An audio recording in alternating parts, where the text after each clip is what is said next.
अस्सलाम वालेकुम friends, welcome back to my YouTube channel daily tips with Asma. आज की इस वीडियो में हम आपको बताएंगे लीज़ा नाम के बारे में अनोखी और दिलचस्प मालूमात। लीज़ा नाम का शुमार लड़कियों के नामों में होता है। लीज़ा एक इस्लामी नाम है। लीज़ा नाम की इब्तदाई तारीख अरबी ज़ुबान से निकलती है। लीज़ा नाम की लड़कियों के लिए खुशकिस्मत नंबर 9 माना जाता है। माहिरीन के मुताबिक लीज़ा नाम की लड़कियां बहुत हुनरमंद होती हैं। लीज़ा नाम का मतलब है अल्लाह के लिए वक्फ।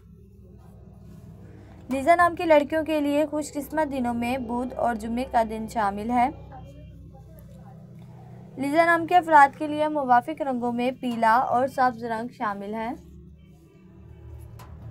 लीज़ा नाम के अफराद के लिए मुवाफिक पत्थरों में फ़िरोज़ी पत्थर शामिल है। खुशकिस्मती वाली धातों में हिस्सों के हिसाब से कांसी शामिल है।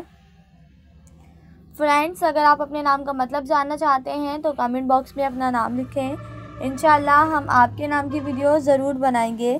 Thanks for watching. अल्लाह हाफिज़।